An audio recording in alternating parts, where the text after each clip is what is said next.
বিশ্বাস করেন পৃথিবীতে আজকে যে সরিষা ইলিশের রেসিপিটা শেয়ার করব এর থেকে সহজ রেসিপি আর হতেই পারে না।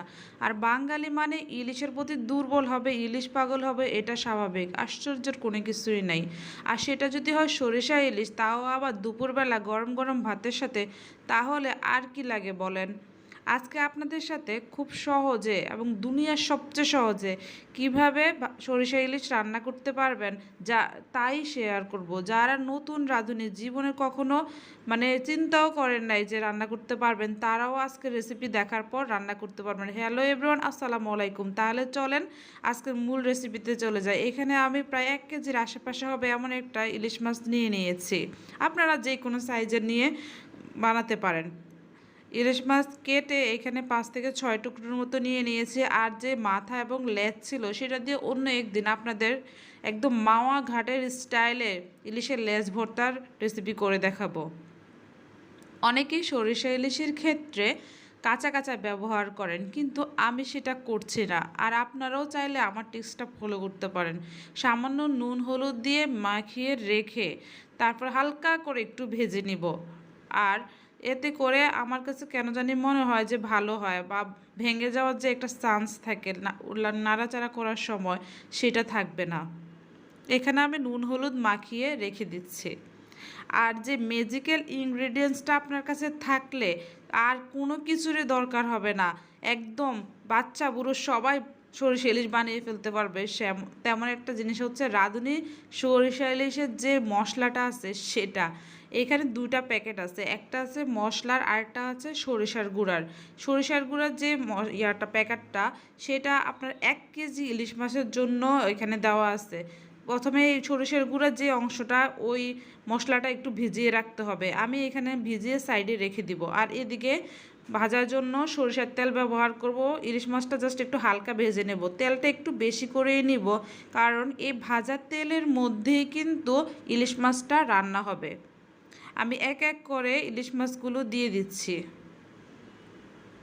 আমার ভিডিওর ক্যামেরাম্যান সব কিছু যেহেতু আমি এক হাতে করি, সেহেতু অনেক সময় এদিক সেদিক চলে যায়। আপনারা সেটা ক্ষমা সুন্দর দৃষ্টিতে দেখবেন বলে আমার মনে হয়। এই যে হালকা করে ভেজে নেওয়া হয়ে গিয়েছে, এখন আমি ইলিশ মাছটা রান্না করে নিব।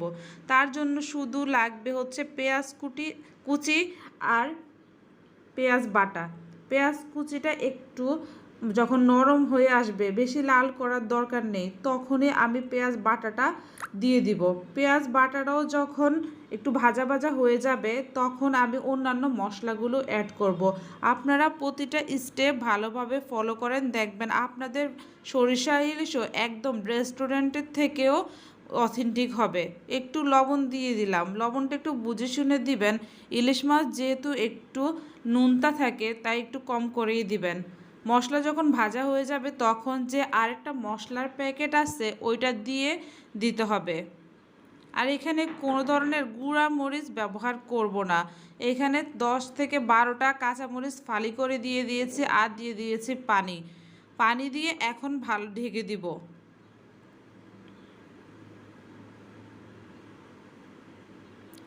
ঢাকা দেওয়া হয়ে গেলে যখন তেলটা উপরে ভেসে উঠবে, তখনই মনে করবেন যে আপনার মশলাটা কষানো হয়ে গিয়েছে। এই পর্যায়ে আগে থেকে হালকা ভেজে রাখা ইলিশ মাছগুলো আমি বিছিয়ে দিব।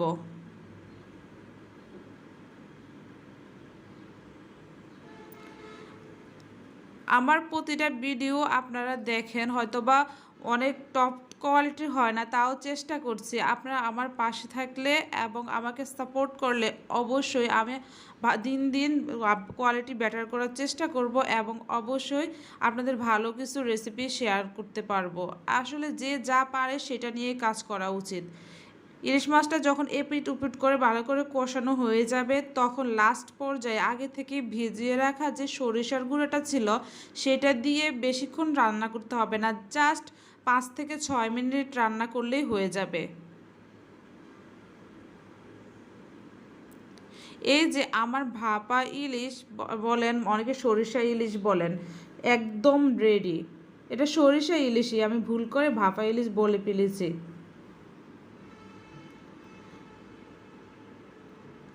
দুপুরবেলা এই গরম গরম ভাতের সাথে সরিষা ইলিশ হলে আর কি চাই। কার কার ইলিশ মাছ পছন্দ, বিশেষ করে সরিষা ইলিশ পছন্দ, অবশ্যই কমেন্টস করে জানাবেন।